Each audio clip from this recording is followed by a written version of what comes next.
बिस्मिल्लाहिर्रहमानिर्रहीम। जी स्टूडेंट्स, जैसा कि आप सब जानते हैं, मैथ 102 का क्विज़ नंबर 2 आ चुका है।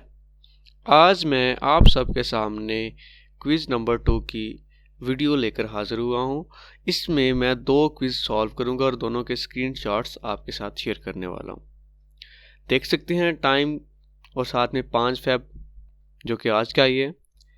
पहला क्विज़ हमारे पास है, The domain of y is equal to arc cos x is। arc cos का मतलब होता है cos इनवर्स x, और cos इनवर्स x की जो हमारे पास डोमेन होती है वो होती है -1 से 1।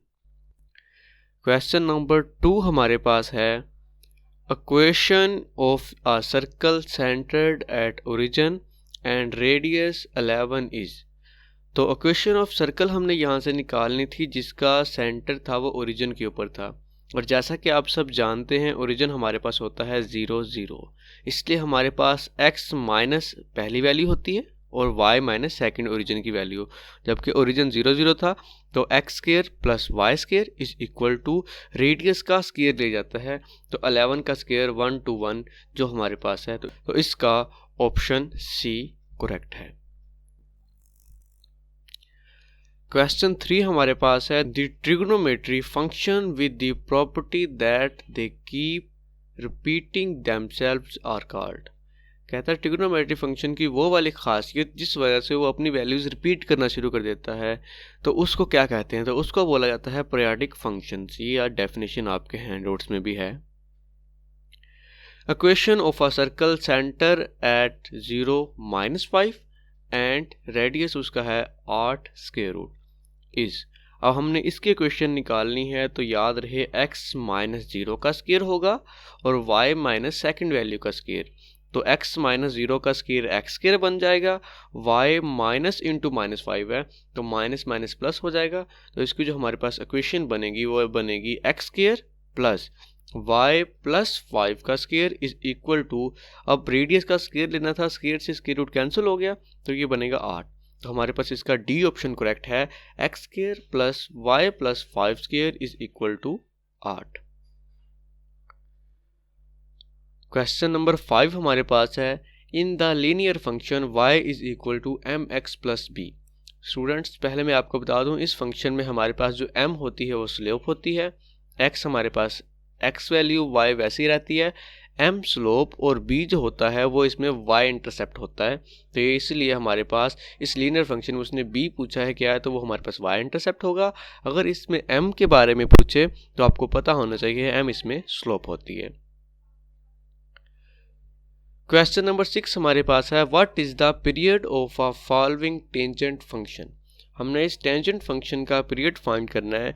तो स्टूडेंट्स, टेंजेंट फंक्शन का जब पीरियड फाइंड करते हैं तो हम करते हैं 10 इंटू पाई प्लस जो भी वैल्यू होती है, यहाँ पर 5x है तो आ जाएगा पाई प्लस 5x। ठीक है, तो पाई प्लस 5x करेंगे और x को हमें अकेला करना पड़ता है, 5 कॉमन लें तो हमारे पास बन जाता है पाई ओवर 5। तो बेसिकली इसका पीरियड हमारे पास आएगा पाई ओवर 5। क्वेश्चन नेक्स्ट एक मुझसे स्किप हो गया था, इसमें उसका स्क्रीनशॉट लेने का याद भूल गया। तो question number 8, determine the slope of the line that passing through 2 2 and 5 8। हमने इसकी स्लोप फाइंड करनी है। तो स्लोप फाइंड करने का फार्मूला हमारे पास होता है y2 minus y1 over x2 minus x1। तो 8 में से 2 को जब हमने माइनस किया तो हमारे पास बन गया 6, और ओवर के नीचे हमारे पास x2 माइनस x1 करना था, तो 5 में से 2 को माइनस करेंगे तो बाकी रह जाएगा 3, तो 6 ओवर 3, तो हमारे पास आंसर आ गया 2, क्योंकि 6 को जब 2 3 पे तकसीम करेंगे तो 2 ही आंसर आएगा। अब नेक्स्ट हमारे पास क्वेश्चन इसका 9 है, tan theta is positive in the dash quadrant. Tan theta वो कह रहा है पॉजिटिव है किस क्वाड्रेंट में, फर्स्ट में, सेकंड में, फोर्थ में और नॉन। याद रहे टेन थीटा हमारे पास फर्स्ट क्वाड्रेंट में और थर्ड क्वाड्रेंट में पॉजिटिव होता है। क्योंकि यहाँ पर हमारे पास थर्ड का ऑप्शन नहीं है तो फर्स्ट में ही इसका करेक्ट आंसर है कि tan theta is positive in first quadrant. Question number 10 हमारे पास है, यूजिंग द डिस्टेंस फार्मूला। हमने डिस्टेंस फार्मूला को यूज करना है। Find the distance between 2 points. और इन दो पॉइंट्स के दरमियान डिस्टेंस फाइंड करना है। तो डिस्टेंस का फार्मूला हमारे पास होता है square root of x2 minus x1 का square plus y2 minus y1 का स्क्वायर, जिस वजह से ये हमारे पास बनेगा 6 में से 2 को माइनस करेंगे 4 तो 4 का स्क्वायर प्लस 4 में से 1 को माइनस करेंगे तो 3 का स्क्वायर। अब 4 का स्क्वायर होता है 16 और 3 का स्क्वायर होता है 9, तो 16 प्लस 9 25, तो 25 का जब हम स्क्वायर रूट लेंगे तो हमारे पास आंसर आएगा 5। नेक्स्ट क्वेश्चन नंबर 11 हमारे पास है Which of the following equation represents a tangent function with the period that is 0.25 pi radian? अब 0.25 पाई का मतलब है 1 पाई बाय 4, तो पाई बाय 4 उस वक्त आएगा जब हमारे पास tan का जो फंक्शन है वो 4x हो या उसका एंगल 4x हो, तो इसलिए हमने ये 4x जो है इसका एंगल है, इसका ही हमारे पास पीरियड पाई बाय 4 आ सकता है, तो इसलिए इसका ऑप्शन नंबर बी करेक्ट है। tan theta is positive in the dash and the third quadrant. मैंने जैसे आपको पहले बताया कि tan थीटा फर्स्ट और थर्ड में पॉजिटिव होता है, इसलिए इसका यहाँ पर आएगा फर्स्ट। क्वेश्चन नंबर 13 हमारे पास है the point where the x and y axis cross. यहाँ पर x और y एक्सिस एक दूसरे को क्रॉस करते हैं वो होता है 0 0, जिसको हम बोलते हैं ओरिजिन, तो इसका हमारे पास करेक्ट आंसर होगा डी जो कि है origin. Question number 14 sine 2 alpha.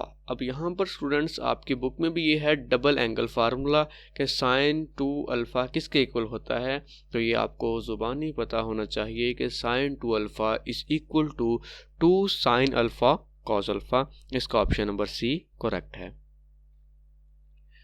Question number 15 the function y is equal to sine 3x, sine 3x has period. अब बात की जा रही है कि हमारे पास फंक्शन है y is equal to sine 3x has period, तो याद रहे साइन का जो हमारे पास पीरियड होता है वो होता है 2 पाई। अब 2 पाई और x को हमने अलग करना था, तो 2 पाई प्लस 3x में से जब हमने 3 को कॉमन लिया तो हमारे पास इस साइन फंक्शन का पीरियड बन गया 2 पाई बाय 3, जो कि हमारे पास इसका ऑप्शन नंबर ए है। जी स्टूडेंट, अब चलते हैं दूसरे स्टूडेंट के क्विज की तरफ। तो उसका फर्स्ट हमारे पास है cos theta is positive in the dash and the fourth quadrant. तो cos थीटा फर्स्ट और फोर्थ में पॉजिटिव होता है, तो इसका भी ऑप्शन फर्स्ट मतलब ए वाला इसका करेक्ट ऑप्शन है। सेकंड क्वेश्चन हमारे पास था the value of sine 135 degree is same as the value of sine 45।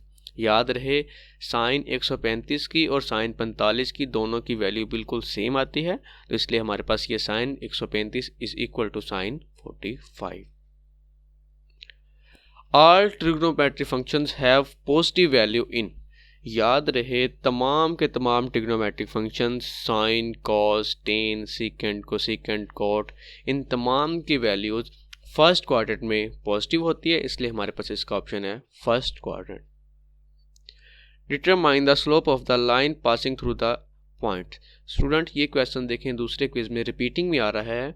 इसमें क्या था कि उसने कहा आपने डिटरमाइन करें value passing through the point. अब 8 में से 2 को माइनस किया 6 और 5 में से 2 को माइनस किया 3, तो 6 बाय 3 किया तो हमारे पास आंसर इसका 2 आ गया, जो कि इसका स्लोप का फार्मूला होता है y2 minus y1 over x2 minus x1। Next question हमारे पास है कोस माइनस पाई किसके इक्वल आएगा। तो स्टूडेंट याद रहे कोस हो या सीकेंट हो, ये दोनों के साथ अगर आगे एंगल में नेगेटिव साइन आ जाए तो वो ख़त्म हो जाता है, ये ऑटो में पॉजिटिव हो जाते हैं। तो बेसिकली कोस माइनस पाई का मतलब कोस पाई है और कोस पाई की वैल्यू हमारे पास होती है -1। अब यहाँ पर पूछा गया है the range of cosine function is between, कि कोसाइन फंक्शन की रेंज क्या होगी। तो स्टूडेंट्स याद रहे कोसाइन का बेसिकली कह रहा है कि कोसाइन के एंगल में जहाँ होता है ना कोसाइन एक्स की जगह पर डिफरेंट वैल्यूज पुट करें तो इसका आंसर ज़्यादा से ज़्यादा क्या आ सकता है, कम से कम क्या आ सकता है। तो ये आपको पता होना चाहिए कि कोसाइन फंक्शन और साइन फंक्शन की रेंज सेम है, जो कि होती है हमारे पास -1 से 1। Sine alpha plus beta is equal to. Student ये क्वेश्चन आपके असाइनमेंट में भी आ चुका है। एक फार्मूला है कि साइन अल्फा प्लस बीटा किसके इक्वल होता है, तो आपको पता होना चाहिए ये होता है sine alpha cos beta plus cos alpha sign beta, जो कि इसका ऑप्शन नंबर बी करेक्ट है।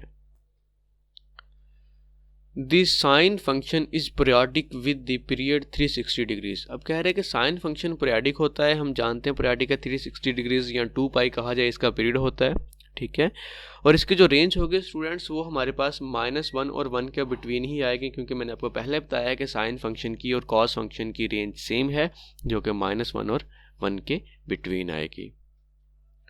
इसका क्वेश्चन नंबर 9 हमारे पास है the function y is equal to sine 3x has period. तो स्टूडेंट्स ये क्वेश्चन भी रिपीटिंग में आया है, इसका ऑप्शन भी फिर वही a 2π/3। नेक्स्ट हमारे पास है sine is positive in the. तो याद रहे जो हमारे पास साइन फंक्शन होता है वो फर्स्ट और सेकंड क्वाड्रेंट में पॉजिटिव होता है, दैट्स वाई इसका ऑप्शन नंबर सी करेक्ट है, first and the second quadrant. The equation of circles with centre at this and radius 5। तो अब यहाँ पर इक्वेशन ऑफ सर्कल फिर से बनानी थी, तो हम करते हैं x में से पहली वैल्यू को माइनस, y में से सेकंड वैल्यू को माइनस और उसका square is equal to radius का स्क्वायर। तो जैसे कि यहाँ पर आपको नजर आ रहा है हमारे पास इसकी जो करेक्ट इक्वेशन बनती है वो है x - 3 का स्क्वायर प्लस y - 4 का स्क्वायर इज इक्वल टू 25। लेकिन आप अगर गौर करें तो हमारे पास इन चारों ऑप्शन में से कोई भी यहाँ पर 4 नहीं है, तो ये क्वेश्चन में मिस्टेक है। उसके लिहाज से अगर फार्मूला देखा जाए तो फार्मूले के लिहाज से यहाँ हमारे पास x - 3 का स्क्वायर प्लस y - 4 का square is equal to 5 square 25 आता है। तो उससे मिलते जुलता जो हमारे पास बनता वो ये बनता था, इसलिए मैंने ये लगा दिया है। इसका करेक्ट ऑप्शन इसमें अवेलेबल नहीं था, वहाँ 5 की जगह पर यहाँ 4 होना चाहिए था, जो कि इसमें किसी पर भी नहीं है। दैट्स वाई मैंने इसका ऑप्शन ए लगा दिया है, लेकिन इसका करेक्ट ऑप्शन इसके ऑप्शन में नहीं था। cos -θ is equal to, cos -θ किसके इक्वल है?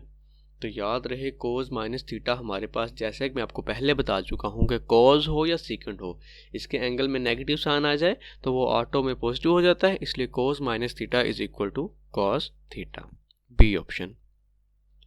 Range of y is equal to r cos x is, और कोज मैंने पहले बता दिया था कोज इनवर्स, तो कोज इनवर्स की पहले हमसे डोमेन पूछी गई थी, अब कोज इनवर्स की रेंज पूछी गई है। तो कोज इनवर्स की रेंज हमारे पास होती है -2π से 2π। स्टूडेंट्स ये वाला क्वेश्चन इतना मुझे मतलब इसका कॉन्सेप्ट क्लियर नहीं हुआ, इसकी समझ नहीं आई कि ये क्वेश्चन कैसे पूछा गया है। अगर उसने यहाँ पे हमें न्यू क्वाड्रेंट चाहिए था तो हमें चाहिए था यहाँ पर एक दूसरा पॉइंट जो उसने यहाँ पर नहीं दिया हुआ, या ओरिजिन कहता फिर भी था, अब उसने ऐसा कुछ नहीं कहा, तो इसका आप खुद से कन्फर्म कर लीजिएगा। मैंने इसका ई ऑप्शन 5 और 0 लगाया है। Question number 15, in the linear function y is equal to mx plus b। ये भी क्वेश्चन रिपीटिंग में आया था, इसमें देखें कि हमने b पूछा गया था, तो b इसमें y इंटरसेप्ट होता है और m इसमें स्लोप होता है, तो b के बारे में पूछा गया था, इसका आंसर है y इंटरसेप्ट। ठीक है स्टूडेंट्स, आपके ये 2 क्विज कंप्लीट हुए। Thank you so much.